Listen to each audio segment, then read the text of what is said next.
Hey everybody, this is John with TPF, Trips, Places, and Fun, right here in my Branson, Missouri studio. And I thought that I would dive into a topic that was pretty popular in a recent video and bring a part 2. Okay, so we're going to talk about things not to do in Branson. Don't do this in Branson, Missouri. And who knows where this series might go. Amy had a great idea that maybe sometime we will do a video, what not to do at Silver Dollar City. I think that's a great idea. Hey, they open next week. I can't wait. So maybe that particular video will be coming sooner than later. So we'll see. But today we're going to talk more about this idea of, what not to do in Branson. A lot of you folks, you've never been here. You might not understand some of this. Some of what I'm going to talk about today is common sense. Some of it's specific. But, we need to know, what should we not be doing in Branson? It's helpful, I think, as we're planning for our trip. Okay, let's dive right into this. Number 1, this is a huge one, not only because it's kind and it's respectful and it's nice and but because we are big into safety here in Branson. Don't drive down the middle lane. It's kind of a rude maneuver, and it happens all the time. We don't want to do that. The middle lane is reserved for those who are turning. It's a turn lane, and even more importantly, it is reserved for emergency vehicles. Now, the strip in the summertime or during busy times is slam packed, and I mean, you're barely moving. And so in case of emergency, which these are happening all the time, emergency vehicles, they need that middle lane, and you'll see it all the time. Ambulances and police cars and fire trucks going down that middle lane. And if people are shooting down the middle lane because they don't want to wait in the traffic like everybody else, then it's definitely a safety hazard. But just in terms of being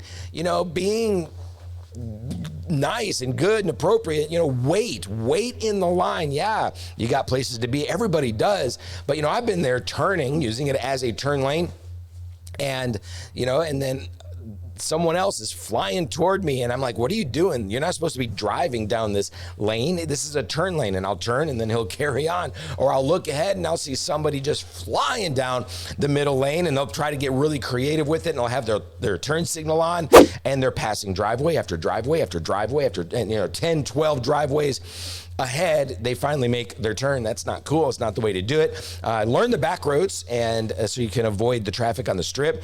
Don't use the middle lane. I'm imploring you, do not use that middle lane except for what it was designed for, and that is to turn. And so don't pass more than one driveway before your turn is kind of the idea. All right, number two, we don't want, this is a vacation, so don't do this in Branson. Don't be negative, right? And we've all got all sorts of different personalities all over the place, but I want to encourage you, especially on your vacation, be positive, be happy, be joyful, be encouraging, be generous, and don't complain about the waits, especially now with this labor shortage. Boy, it's tough, especially here in Branson. And don't complain about that. Don't complain about the food. Don't complain about your wait staff. Don't complain about prices. Don't complain about if Silver Dollar City is too full, or you can't get in because they closed the gates because they're at capacity, or there's too many people in line for the rides. Don't be that person. Don't have that attitude, that negative attitude. It'll just drain you of all your sustenance. You don't want that. Be encouraging, and I want to throw this out there. This is for all of the locals. We got to hit on this. We need to be just supremely welcoming ambassadors for Branson. And when you're in the Facebook groups, there's several Facebook groups devoted to Branson and to vacationing here and things like that. And oftentimes, very often, on a daily basis, these groups are they're filled with just negativity. I'm talking the locals. Come on, locals, we can do better than this. Negativity, or they're rude, or they're shaming people, or calling people out, or rebuking people, or one of my pet peeves.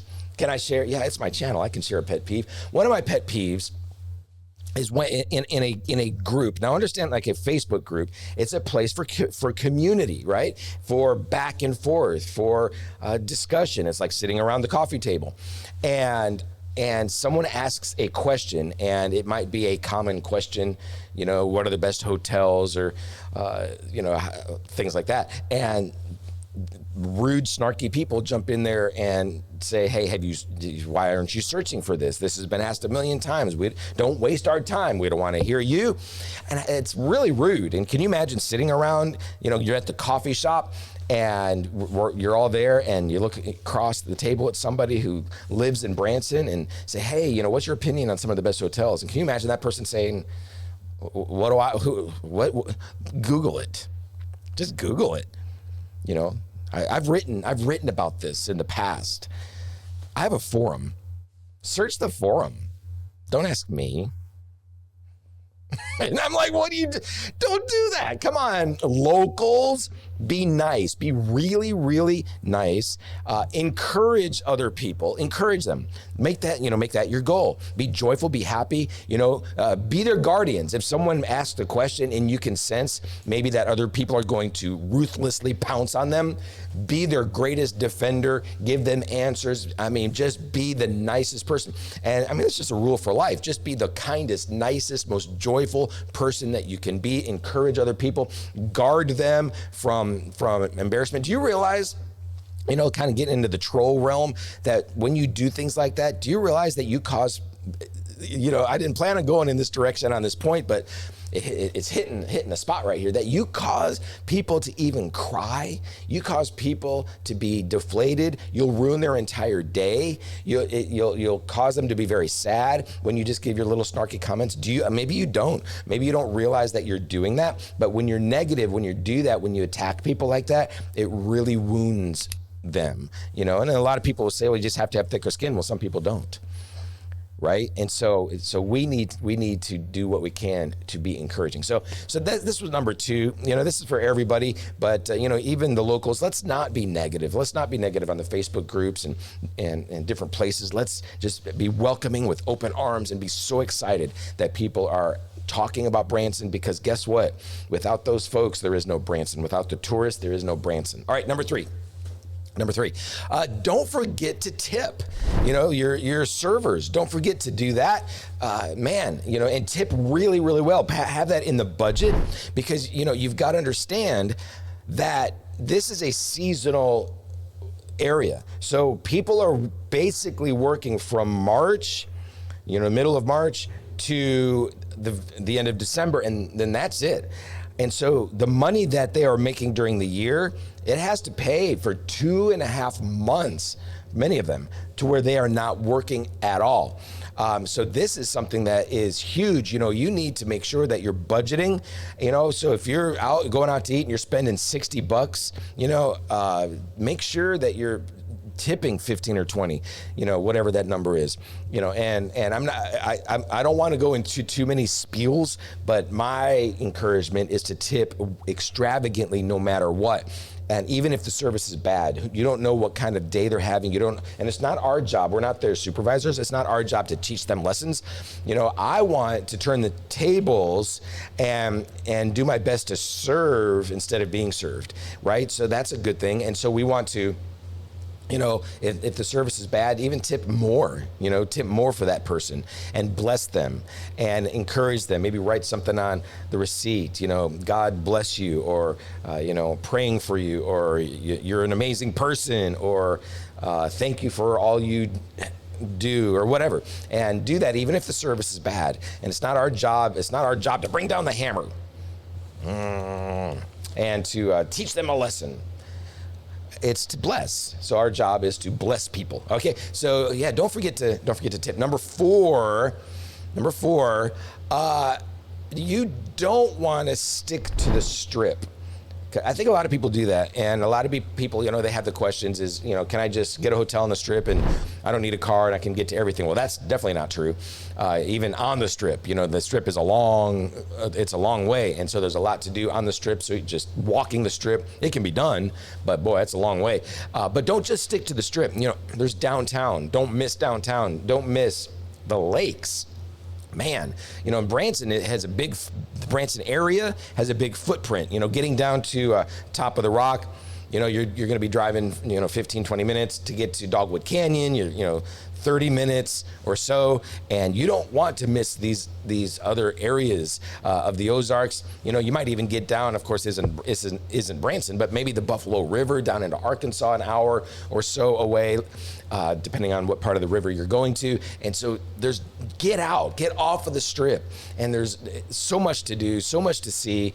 Definitely do that. And related, number 5, don't miss the Strip. Some people be like, well, I don't want to go to the Strip at all. How do I avoid the Strip entirely? You don't want to do that. Don't miss it, because that's where you're going to have so much fun and entertainment and everything from the aquarium to WonderWorks to the the shows and the Titanic and on and on and on. And so you've got tons on the Strip. And yep, there's going to be a wait when it's busy.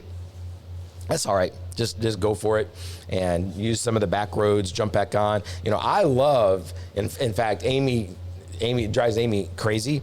I love going down the Strip. We live near Silver Dollar City. I like, if, let's say I'm trying to get downtown, I prefer to go all the way down the Strip to downtown, which is where everything ends there at Branson Landing. And even if it's busy, not if it's like you're moving 2 inches a minute, but if there's a decent flow of traffic, I like doing that better. It drives Amy crazy because she's like, use the back roads, I don't want to wait. And I'm like, but it's so scenic, and I just love it. I love being in this environment, and I love it. I just love it. So don't miss the Strip either. Okay, so definitely there's so much to do. All right, next we are on number 6. Oh, this is huge. Do not fail to plan ahead. You don't want to fail to plan ahead.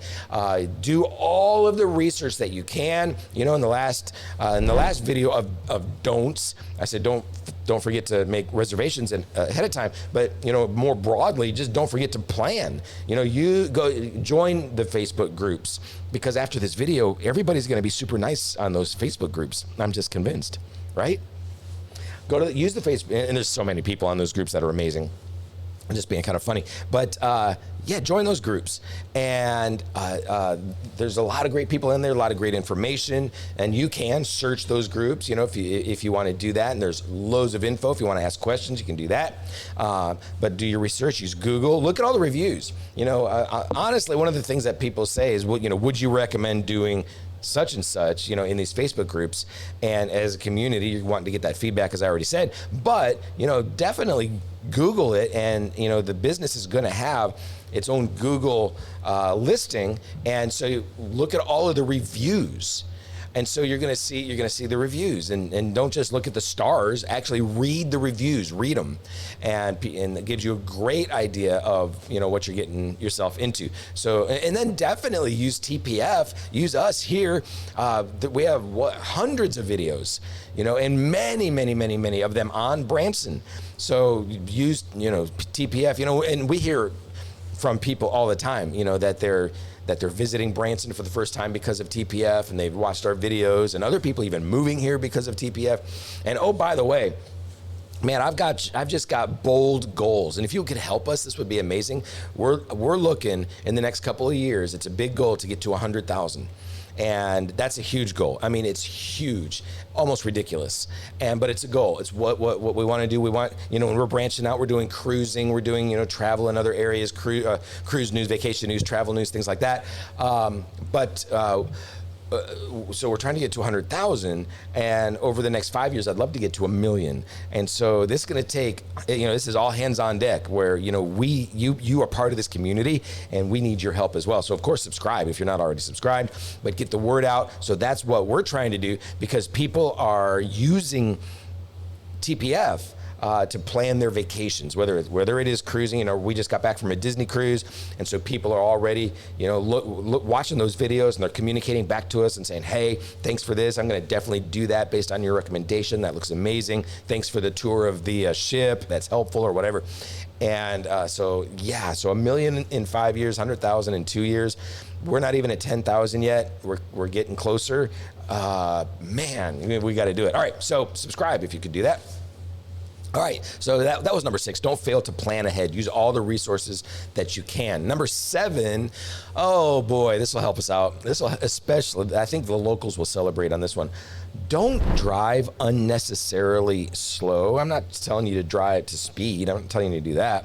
I'm telling you, don't drive unnecessarily slow, please, because most of Branson are, just 2-lane roads, and especially us locals, we got places to be, and so you get behind somebody, you're heading out to Silver Dollar City area, which that's how we get home, or down the strip or wherever you are. And if it's a 2-lane road, one lane each direction, oh, it's brutal. It's brutal. I know you want to see the sights. I know that. I know some of the roads are curvy and you're not used to it. We've got grace for you, but don't go 20 in a 35.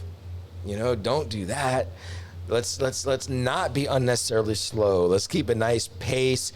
If you have to go crazy slow, pull over at some point. Let all of the 48 cars behind you pass.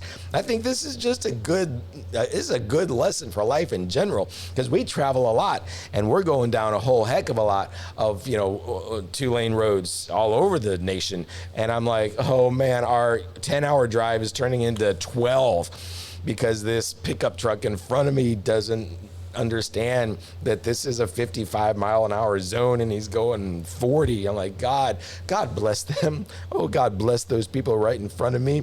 Give them the grace to go just a little bit faster. And we don't want to. We don't want to do that in Branson. And of course, don't go unnecessarily, fast. You don't want to do that either. Be safe. Follow the law, the speed limit, all of that. But don't go so slow, because it's a bit brutal. All right, let's see here. Number 8. Oh, this is a good one. Talking about driving. Don't refuse to let people in. So this is especially on the strip. When people are waiting, go ahead and wave them on and let them in, right? So you stop, let the person that is trying to get onto the road, onto the strip, let them in. Definitely do that. Don't just blow by them, and so that's number 9, or that's number 8. Number 9. This is related. Don't let everybody in. And so sometimes this will happen. There's actually people behind you that are just as special as the person that you're letting in. Some people will sit there and there's a line of like 6 or 7 cars, trying to pull in, and they'll just stop and they'll sit there and they'll let car after car after car after car after car after car in, forgetting that there's people behind them that truly are good people too. And we want to let them get to where they're going. So I usually let 1 or 2 in, carry on, and that's kind of how that works. So some of you have never been to Branson, you don't understand kind of how the strip works, but it's a friendly Branson thing to go ahead and wave them in and say, come on in. And they'll wave at you, they'll be thankful, and so make that a habit, right? But don't let everybody in. Not everybody. Let the people behind you deal with them. All right, and then number 10. Number 10. Don't miss the free and the cheap things to do. In fact, this is one of our most popular videos. You can search for free and cheap in Branson here on TPF. Don't miss the free and cheap stuff. There is so much. You've got hiking, you're swimming at Moonshine Beach, fishing, the fish hatchery, going to see the dam. I mean, there's so much to do that's free and cheap. Just even just driving around and sightseeing and driving over the dam and driving up and down the strip and seeing the sights, and just you can go to Top of the Rock and just pay a very little bit and just to go into the grounds. And you don't have to pay for the golf cart tour, although it's highly recommended that you do. You don't have to eat there if you don't want to. You don't have to do any of that. You can just walk the grounds. Very, very cheap entry fee for that. So there's a lot that you can do that is free and cheap. So I encourage you to do that. So don't miss the free and cheap things to do in Branson. All right, everybody, that's it. I'm done. This was part 2 of what not to do in Branson, Missouri. And we may have some more like this coming. Certainly what not to do at Silver Dollar City. should be coming soon. But yeah, if you have things that people should not do in Branson, leave some comments down below. Let's get this community going. And as I said before, we're trying to grow. We're trying to explode this thing. So let's try to do that. And if you could help us out, that would be amazing. Subscribe, ding that bell to turn on notifications, and then let everybody know about TPF. You are phenomenal. All right. That's it, everybody. Safe travels, everyone.